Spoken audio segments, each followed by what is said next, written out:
Shake! Okay, Sir Jabi, shake, shake, shake. Okay, how are you today? How are you, our students? Okay, always remember, guys, no matter what happened, do not give up. Okay, do not give up. I will give you a quote first, or for you to be motivated. Being happy. Okay, read this one.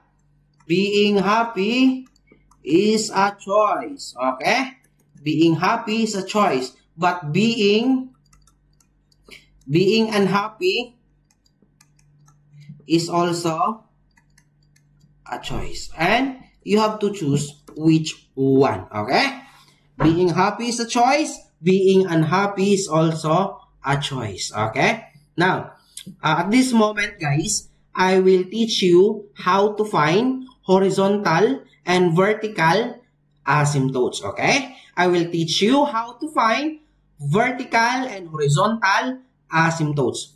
But before that,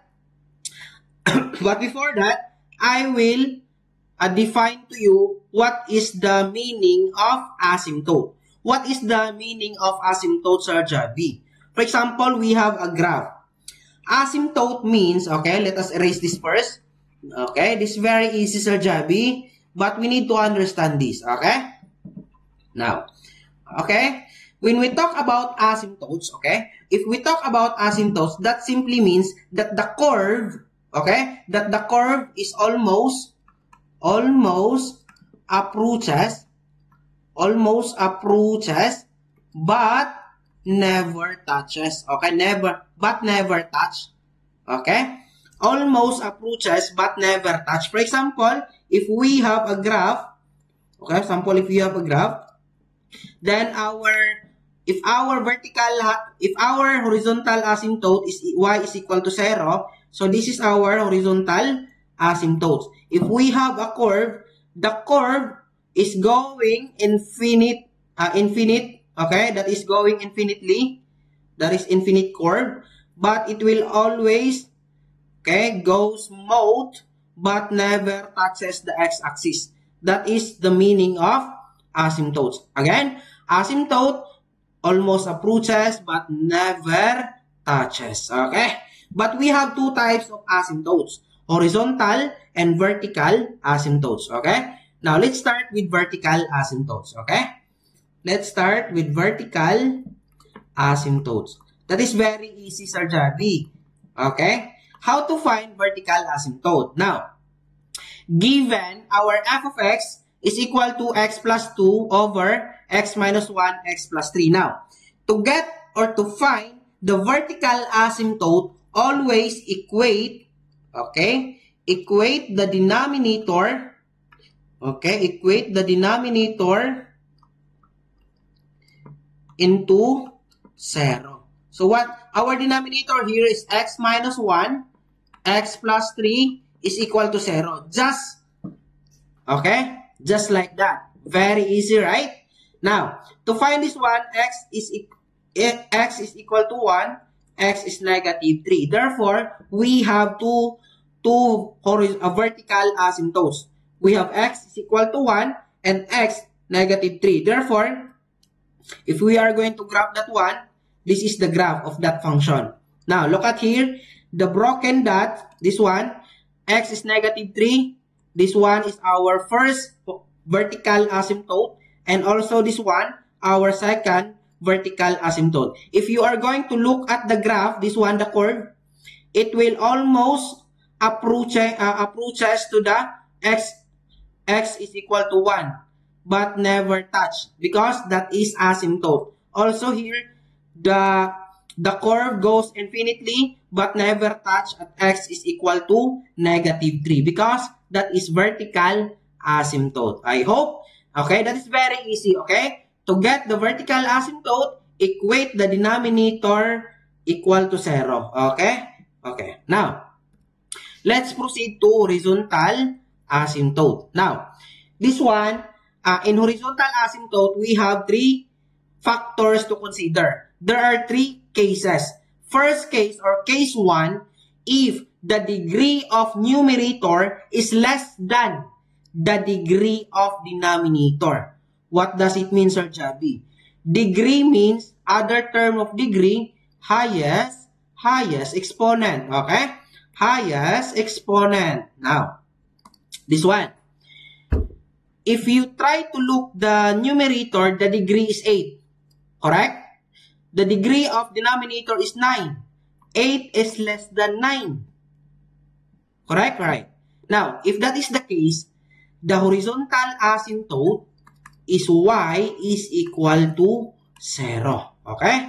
Always remember, if the degree of numerator is less than the degree of denominator, the horizontal asymptote is y is equal to 0. Always look for the degree.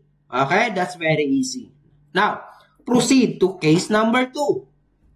Degree. Here, this one, degree of numerator is equal. Take note, equal. Equal to the degree of denominator, meaning to say the same. What is the degree of numerator? 4, right? The degree of denominator is 4. They are equal, therefore, you have to get the numerical leading coefficients or numerical leading coefficients. Now, we put it here, 6x to the 4th over 3x to the 4th. Only get this one, the ratio of this one, 6 over 3, that is 2. Therefore, the horizontal asymptote is y is equal to 2. That is very easy, right? Okay. What if, Sir Javi, we have another example? If we have 4x 5 minus x over 3x 5 plus 3. So, they have the same exponent or degree, 5 and 5. So, get the ratio 4 over 3. Y is equal to 4 over 3, the horizontal asymptote. That's very easy. Always look for the degree of numerator and denominator. Now, last. Case 3. Dito, degree of numerator is greater than the degree of denominator. For example, we have f of x, 6x raised to 5 plus 2x over 3x cubed minus 2x plus 1. What is the degree of numerator? 5, right? What is the degree of denominator? 3. So 5 is greater than 3. So therefore, if that is the case, if the degree of numerator is greater than the degree of denominator, the horizontal asymptote does not exist. Okay? Does not exist or no horizontal asymptote. Okay? Now, this one. Summary. Okay? Always remember, horizontal asymptotes describe the end of behavior of a function as the values become infinitely large or small. And there are 3 cases to consider when finding horizontal asymptotes. First one, if the degree of numerator is less than the degree of denominator, the horizontal asymptote is y is equal to 0. Okay, case 2, if the degree of numerator is equal to the degree of denominator, the horizontal asymptote is equal to the ratio of the leading coefficients. How about the last case? If the degree of numerator is greater than the degree of denominator, there is no horizontal asymptote. I hope you've learned something about this discussion. Sir Javi, shake, shake, shake. Okay.